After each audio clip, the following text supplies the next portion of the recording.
everyone, welcome back to the University of Guelph Arboretum. My name is Michelle and I'm a naturalist intern here at the Arboretum. And today I've decided to walk across College Road. This is another part of the Arboretum and it'll make for an exciting virtual walk because personally I don't actually make it out here too often. This isn't part of the Arboretum that I explore very much, so I'm interested to see what I'll find. And maybe for folks that do come out to the Arboretum often, maybe this is a part that you also don't tend to venture into. So hopefully we'll all get to explore something that we don't see too often. So let's get to it and see what's happening on the grounds today. It's always nice to have a reliable guest on these walks. So he's maybe not super obvious, but just in the center of these trees there's a little black bundle. And that's a melanistic gray squirrel. So it's always lovely to know that I'll probably see these guys on these walks. Winter can be sort of a deceiving season because on initial looks, it might seem like nature is super dormant and there isn't really much to see or explore out here. And that's partially true. Nature is somewhat dormant. The plants especially aren't growing very much at all. Many trees have lost their leaves. So it is kind of a quieter season, but there is still loads to explore. There's still lots of interesting nature phenomenons that happen in the winter. So don't let first impressions fool you. I'm sure if you go out on walks, even on really cold and snowy days, you're bound to see something at least. Squirrels, which are pretty amazing in my opinion.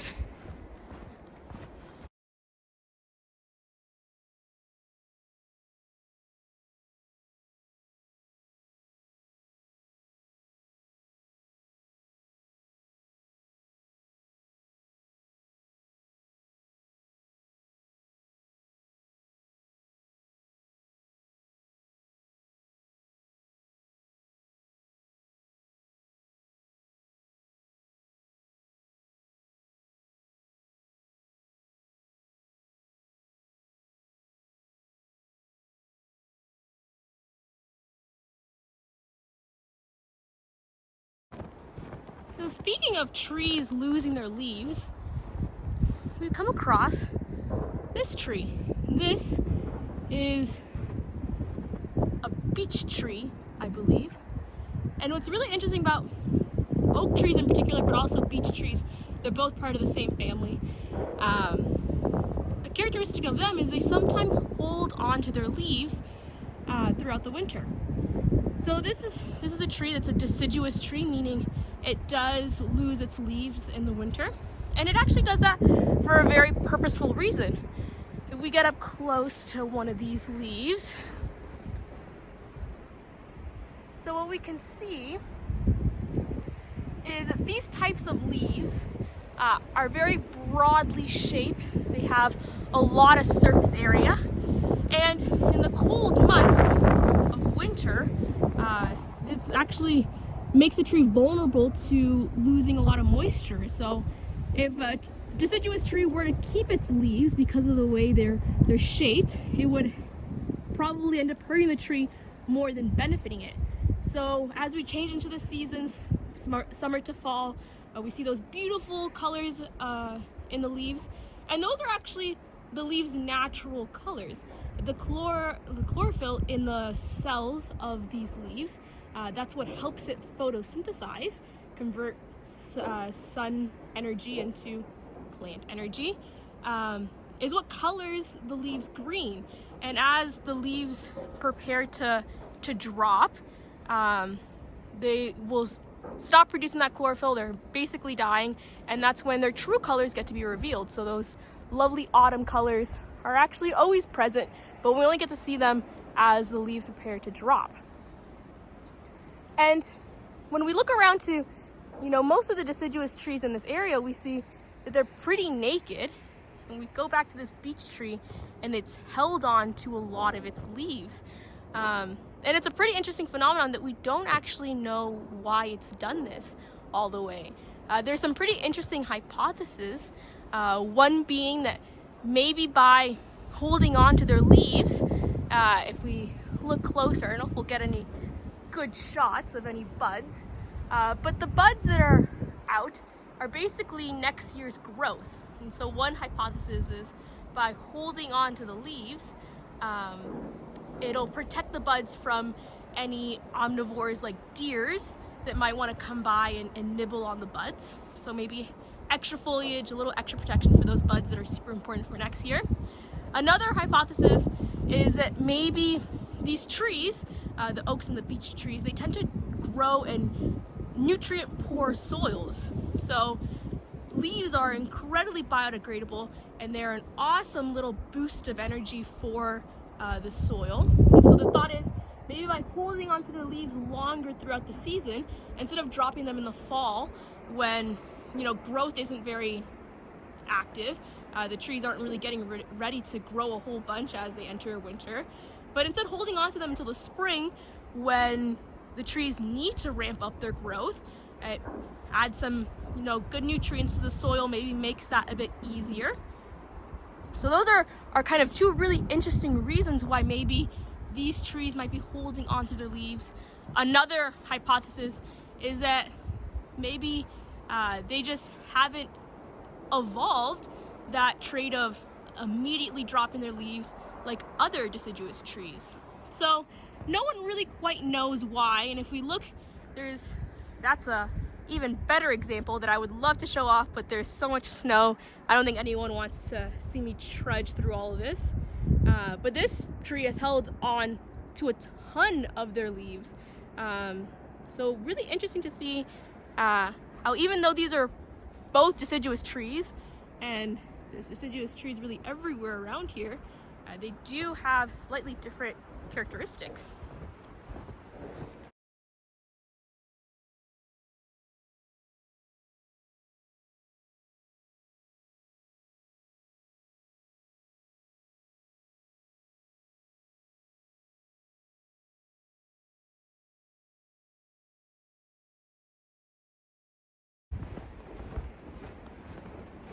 Ooh, big flock of Canada geese coming by. Actually not super huge, but just in the distance you can see that nice little V shape of those nice Canada geese.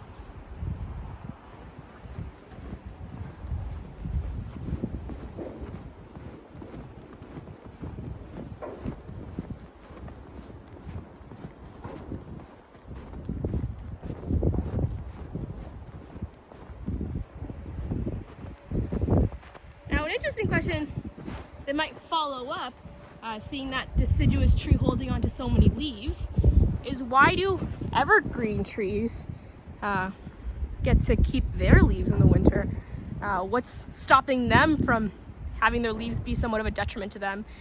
And the answer actually lies in the shape of these leaves. So unlike deciduous trees that have very broad and flat shaped leaves that have a lot of surface areas, these evergreen trees tend to have leaves with less surface area. It means in part during our summer and spring seasons when there is a lot of sun overhead and a lot of good potential for photosynthesis, these trees actually don't photosynthesize as efficiently because their leaves aren't as broadly shaped. But during the winter, they can still hold on to their leaves and still take in some sun energy, even though there's not a whole abundance of it. So there are pros and cons to both life histories. The deciduous tree has to, take in no sunlight really during the winter because it loses all its leaves. And the evergreen trees photosynthesize year round, but less efficiently in the summer. But it works for both. So both life histories survive really well.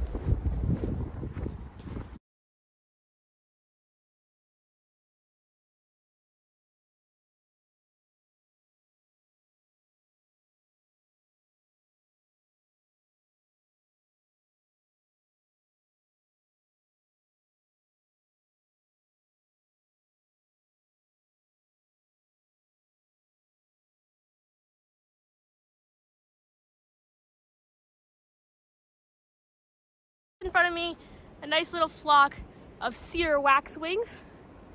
they don't show up super well on the camera, and the audio maybe doesn't catch them as well, but they're really nicely recognizable by the high-pitched whistling sound they make as they fly over.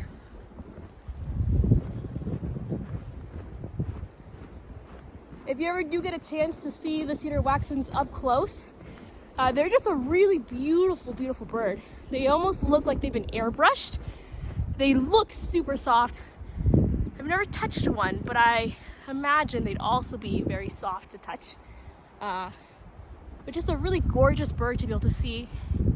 And I love their distinctive whistle because it makes them pretty easy to ID, even if you don't get good eyes on them.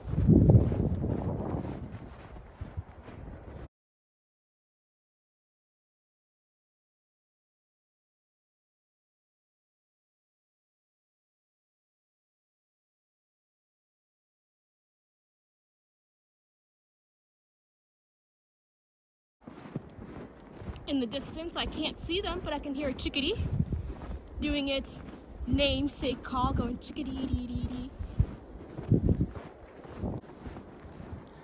As I'm trudging through the snow, and especially now that I'm going down in a little hill, it's definitely a moment where I wish I had cross-country skis, kind of make the walk a little bit easier. And a standout thing that I have really experienced on this walk is the snow. So I'm sure it's all fresh in everyone's mind. Hopefully by this point your street has been plowed. But Monday we had that really, really intense snowfall. A good 25 centimeters, maybe more depending where you are. And snow can be a tricky thing for us. So there is a part of me that remembers on Monday my car being completely covered by snow, making leaving anywhere a challenge. So I can think, that was a little bit of an inconvenience. And the other side of me can think of, as I was driving around on Monday, seeing so many kids really excited with their snow day, happily carrying their toboggans off to find a good hill to sled on. So there's, we can acknowledge the really lovely side of snow and the challenging side of snow, but we can also think of the importance of snow on the environment. So as we look through our landscape, we can notice that the snow almost makes the day brighter. I'm not sure if that comes out very nicely on the video, but it's not sunny today. It's actually pretty overcast. But when I look out onto our landscape, it almost looks brighter, like there is sun, even though it's so overcasted. And that's actually one of the important factors of snow. It's something called the albedo effect. The albedo effect basically explains how some surfaces absorb sunlight more and some surfaces reflect it more. So one way you could test this out at home is if you have a lamp and you have a black sheet of cardboard and a white sheet of cardboard. Now if you were to take those pieces of cardboard and put them underneath the lamp, watch them, make sure it doesn't get too hot.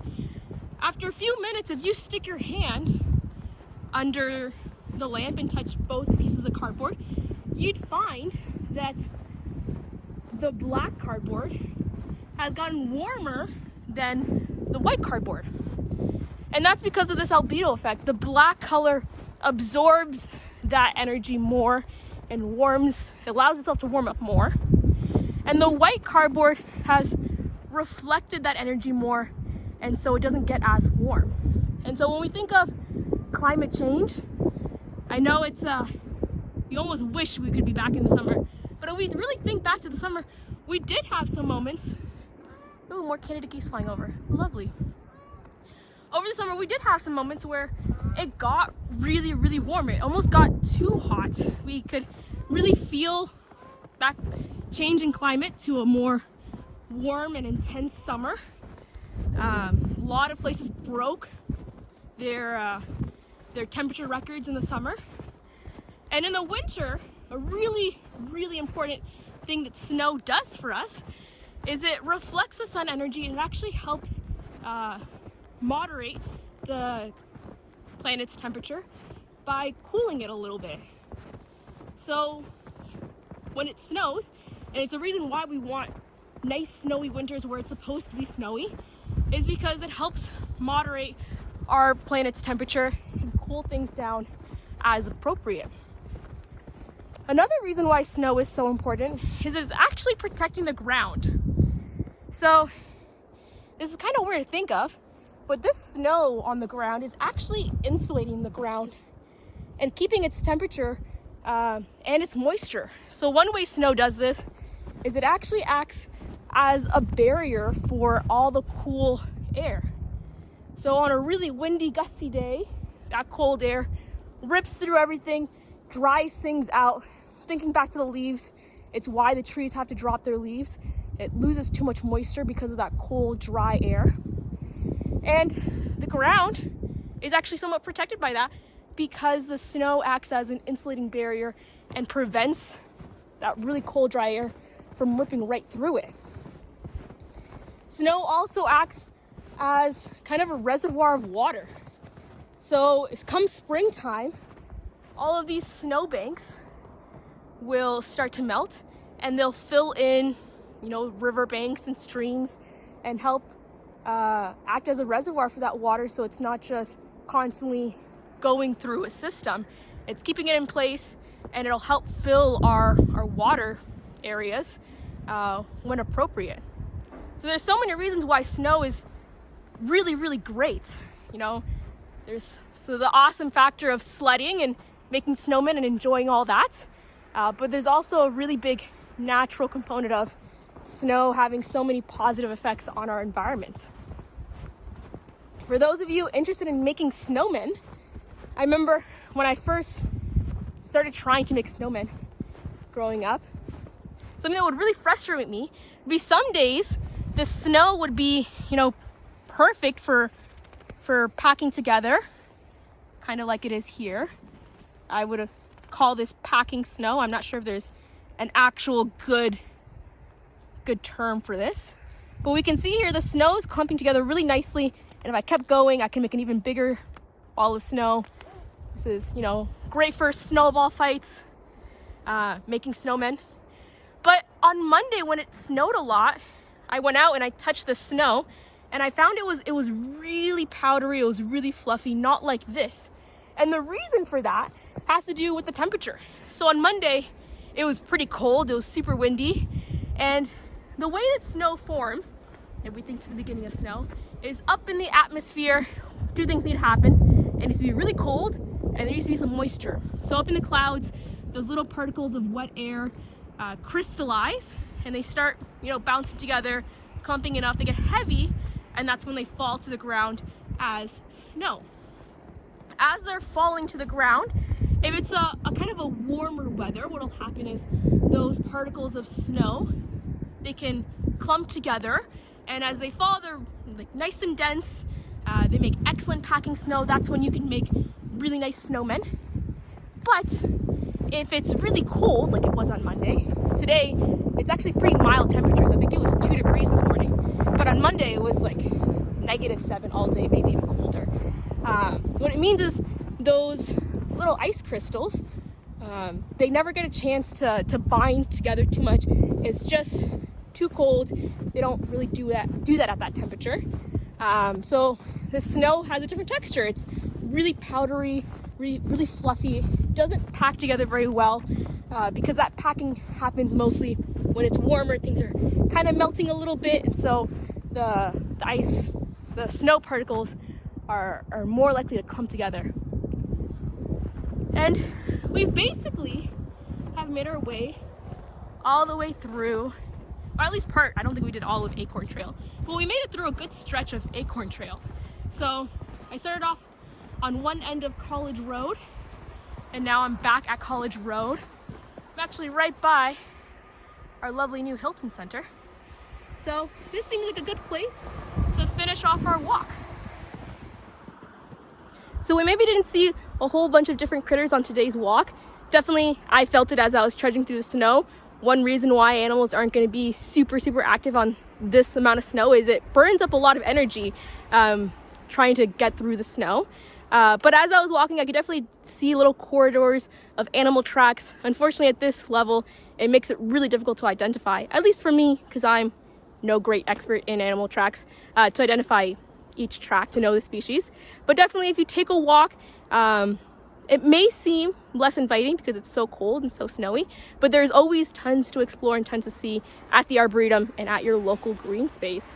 So I hope you enjoyed this video, and you'll join me next week for another virtual walk. See you then. Here's a little bonus clip from my walk back to the Arboretum Center. We can see these really tiny little prints in the snow, these tracks.